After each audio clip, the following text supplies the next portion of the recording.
Hello again, everybody. Welcome back to the Insta Gamers Network. Today we are talking about abstract games or abstract strategy games.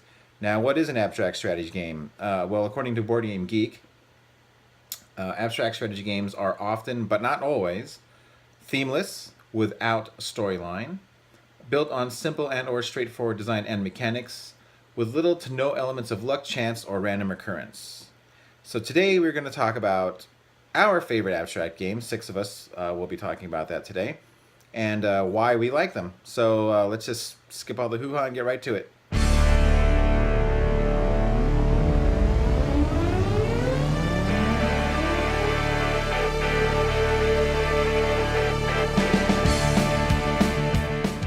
Hi, my name's Dave Adams, and you might know me as Nerd of Wisdom on Instagram. And today I want to share with you the wonderful game Kingdom Quest.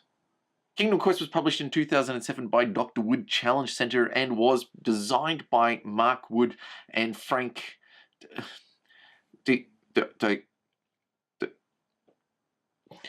By Mark Wood and his friend Frank. The game doesn't have the most amazing components. However, I don't tend to find that such a distraction when it comes to the more abstract end of the scale with games. Simply because it's not usually the piece quality or components that I'm looking at from the game. I'm looking at the strategies involved in playing the game. And in fact, with abstract games, it's one of the best things is that they're usually focused on one or two mechanics. They're not trying to be convoluted, and they don't try and string stuff together with narratives, so they don't feel the need to do lots of different fiddly bits. They're usually very basic. They're usually very simple to learn and to play, but often require a lot of tactics or strategy to play them well. It takes about 60 minutes to play through, plays between 2 to 4 players, so let's have a look at how it's played. Now, each kingdom is made up of a cube. Now, these cubes have images on each side,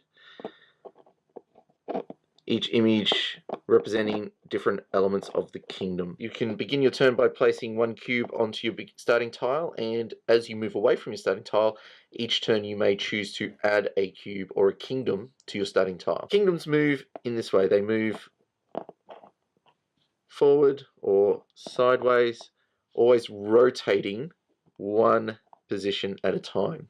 They are never allowed to go diagonal. Now what happens is you come across the board, you're going to roll next to different kingdoms. And what side rolls up matters. Now if I'm the one rolling and I roll next to a kingdom, we check to see if there's a match.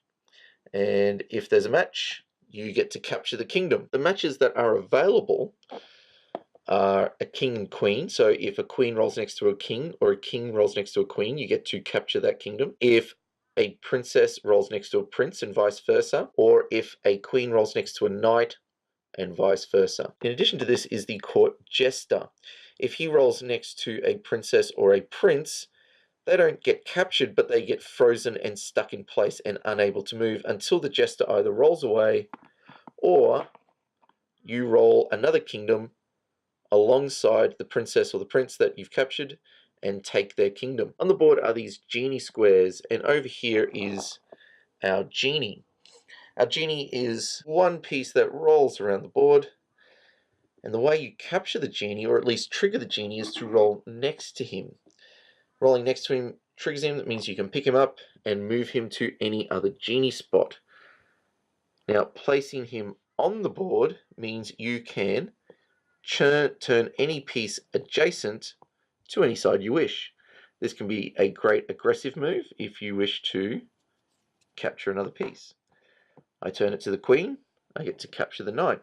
I've now captured that kingdom. Alternatively, it can be used defensively if you want to turn it to a side that would not allow it to be captured. There's certain similarities to Stratego in that the pieces all have their different levels or abilities, and they can only take certain other pieces. So it is here with these blocks, but unlike Stratego, I can't just move pieces freely around the board. I'm restricted by rotating a piece one space, and I have to really think about the direction that my piece is and how it's facing. It requires me to really think several turns ahead and to really plan my moves out succinctly, because not only do I have to try and cover distance to get my piece to another or to try and box people in, but when I do go for the attack and I am trying to box someone in so I can take their piece, I have to really be careful and plan it out well to make sure that my piece lands on the side that I need best. In that sense, the game provides you a lot to think about and a lot to think about really deeply. And that for me should sum up a good abstract game, that I'm not having to worry about story or get invested in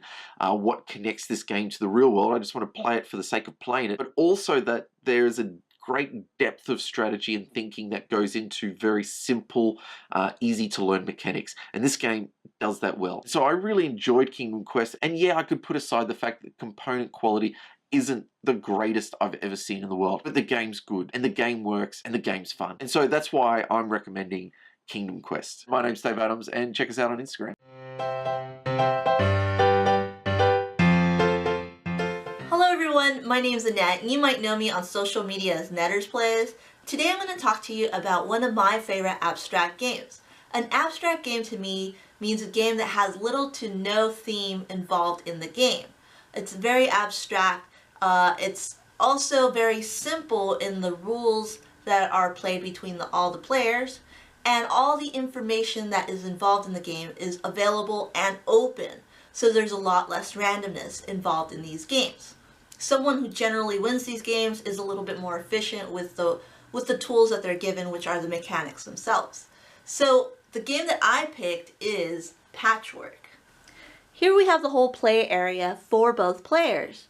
Now they're going to either advance forward on this time track, or they're going to collect patches to go ahead and build on their quilt board, and they're also going to start off with a certain amount of buttons at the beginning of the game. Now these buttons are pretty much currency. You can use them to buy patches. You also collect them at different points on the time track, and then also at the end of the game they're scored as points. So these buttons are very valuable. Now the two options that the players have are either to advance forward and collect buttons, or they can pick up a patch along the side of the edge right here and place that patch on their board. So for example, if this player were to advance forward, they would collect 2 buttons because they moved 2 times. If this player right here were to collect certain patches, they can only collect wherever this token is placed 3 patches ahead of that. So they have the option of picking 1, 2, or 3. Now if they were to pick up this patch, they would have to pay 1 button for it. They would also move 3 times on the track, and then they would get to place this patch on their board. Now, wherever they place it on the board, they're never going to be able to take it off and kind of rearrange it. So you're limited to where you're placing it, and just you have to think ahead as well. Now, whenever that patch is bought, this new token piece is going to go ahead and move over to where that piece was located. And then the next player has these 3 options ahead of them as well for the future play. Now, the simple game itself is very complex. Limited rules, so you only have 2 options, whether to move ahead or to gather patches and place them. And at the end of the game, you're basically going to fill up this board. You're going to fill it up completely if you're really good, but if you're not very good, you're going to have some open spaces. Those open spaces are going to be negative points, which is kind of bad too. So the complexity of the game is just based on what you're making available for your opponent. Also, how far along you are on the track. You have to assume that the player is not going to move too far ahead of you, along with the placement on the quilt board. You have to make sure that you're placing these patches in good locations for future play. So that was a general overview of Patchwork. Now Patchwork is a great 2-player game simply because of the rules themselves. They're easy to just figure out. You're not thumbing through the book trying to figure out the rules. It's very simple and it's very easy to get on the table. The complexity comes with those few but simple options in the rules themselves. Now every player is going to have to pick what to do during their turn. Now the complexity comes with what they leave available for their opponents to pick from. Now you always have the available information open, so you can always foresee what's going to come up and what you're going to leave available for your opponent. So that's pretty complex because you're working with those few but available options. Another cool thing is that every person is going to be working on this grid system right here and trying to place their single tiles on those available grid portions, and then trying to fulfill the complete quilt without leaving that many empty spaces. So you're working on two different things, your own personal system along with the system in between the two players themselves. So this game is pretty deceiving because it looks simple and abstract. However, there's so much to think about within this game. So if you get a chance, you should definitely check out Patchwork. Hello, it's Lindsay here, or as you might know me on Instagram, shinyhappymeeples. This episode we're talking about abstract games. I don't have too many abstract games in my collection, but I have a couple. And one of my favourites that I've played a lot this year is called The Rose King. This is a 2-player only abstract game. It is published by Cosmos in around 1997, so it's pretty old. And it's a really good little game, very strategic, very simple and really chilled out. I'm just going to tell you a little bit more about it. The setting is 15th century England. One player represents House of York, the other House of Lancaster. Your aim is to control as much area as possible using the power cards that tell you the direction and number of spaces you can move the English crown. Once it's placed, you may lay one of your power tokens in that space. You have 8 hero cards, and these opportunities to replace your opponent's power token with your own, hopefully breaking control of their area. You score points for your territory size, so the more contiguous power tokens you have, the better. It sounds straightforward enough, but the English crown moves all over the place, and sometimes your power cards just cannot be used, and you have to start drawing up more cards. The end is triggered when you have used all power tokens or you're both at a stalemate. What I really love about the abstract games that I've played is that they all seem to kind of evoke this feeling that is just kind of really chilled out and really like you're just kind of switching off. You don't have to talk much. You just kind of like zone everything out and just tune into what you're doing and focus. And it's got a really nice like feeling, kind of zen-like feeling of just like focusing your mind sort of thing. And I really like that. It's kind of like a nice different sort of break from the usual games that I play. So I really am looking to get into more abstract games, but this one is definitely a firm favourite, so do check it out. Thanks for watching. I'll see you next time. Bye.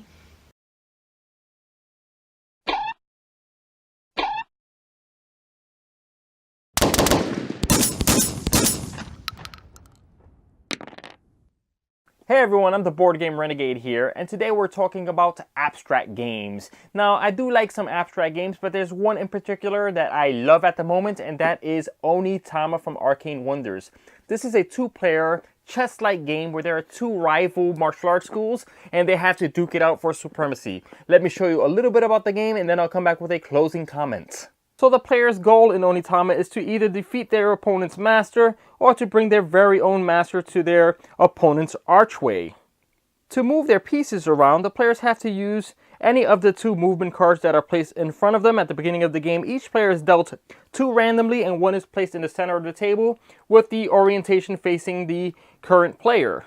The movement cards can be used to move any of the active player's pieces, and the way that they are used are, you see this black square in the center, that is the piece that you are going to move, and then any of the lightly shaded squares are where you could move in reference to the starting position. So let's say I want to use this card to move this piece. I can't move back because I can't move off of the board, which would be this, but there are 2 diagonal spots where this piece can move into. There you go, just like that. A piece cannot move into another piece where there is one of your friendly units. So if I was here and I was using this card, I cannot move there because there is a piece there. However, if there is an opponent piece there, you could move into that spot and you would capture that piece, and that is how you would also capture the opponent's master. After you use a card, the card is placed, turned around and flipped this way facing the next player. And then you take the card that was put here in the center. Now it is the other player's turn, and they make a move. And let's say they're going to use this one and move the master forward or whatever, the leader. And then this goes there. Then that player takes that piece. And that's how you play the game. The game continues like that until one of the masters is defeated or a player brings their master to their opponent's archway or pagoda, whatever that is, and that is Onitama. Another thing I should briefly mention is that the game comes with a bunch of move cards, and you only use 5 cards in any given game, so it adds to the variability and replay value of the game. And the components are very nice. It's a nice plastic. The board is actually a matte. Very well done. So that's Onitama, and I do recommend it very much. It is simple to play. The components are beautiful. And until next time, peace out. Hey folks, Chubby Meeple here, part of the Insta Gamers Network. Welcome back to another fantastic week. We're talking about abstract games, and as an added bonus, I bring you poetry. In a place outside the waking world, where children go while they sleep, wander the dreamkin, lost sleepers, whose souls this land seeks to keep. Underneath the gentle waves of lucid seas we fell, we're off to find our missing friends in the vast Dreamwell. Dreamwell is a competitive abstract strategy game for 2 to 4 players designed by Nick Little, featuring the art of Tara McPherson, and published by Action Phase and Indie Boards and Cards. In Dreamwell, players are trying to locate friends who have been lost in the vast and strange world of the Dreamwell itself. This 4x4 grid of tiles represents the Dreamwell that you will be exploring as you search for your missing friends.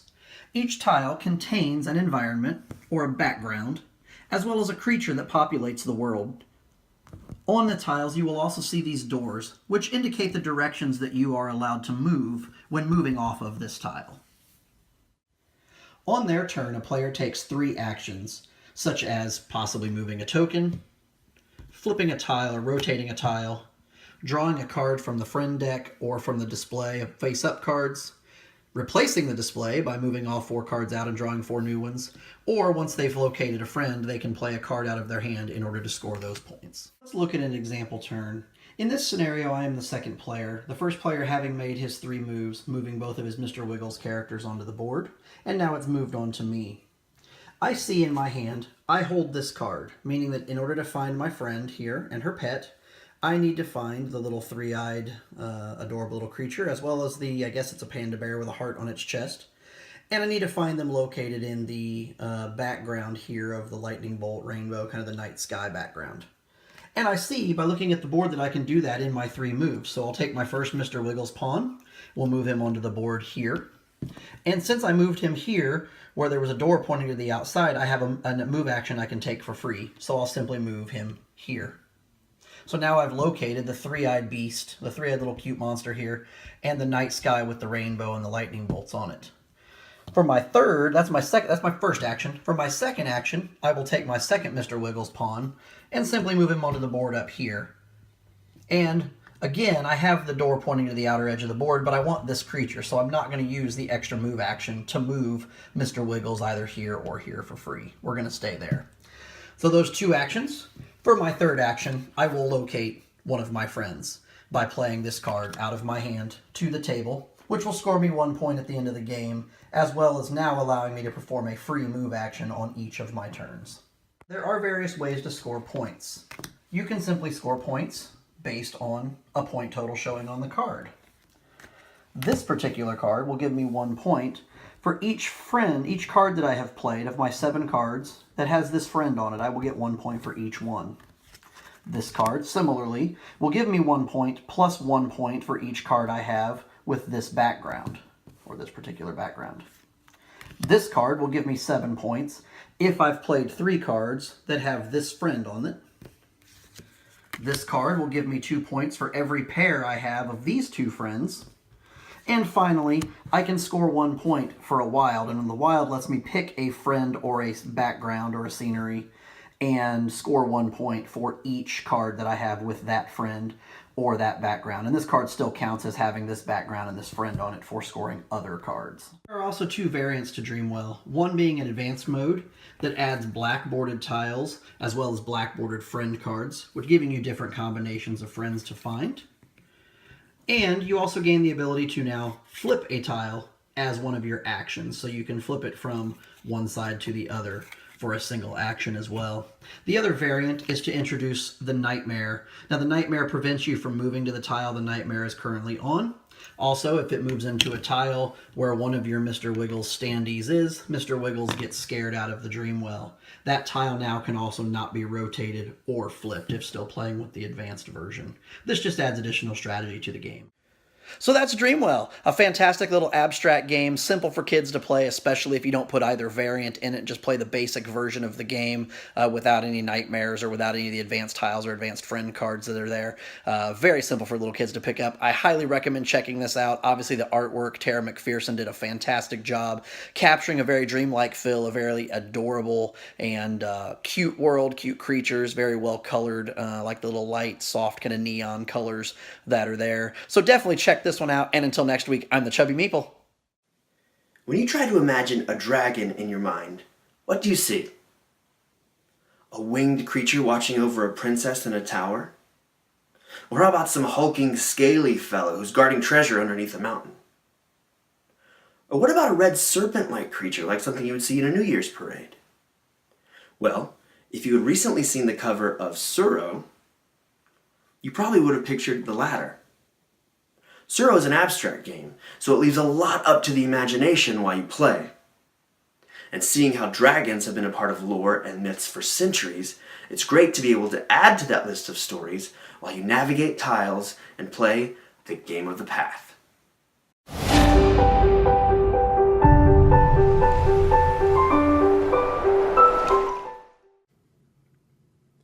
Suro is an abstract board game for 2 to 8 players.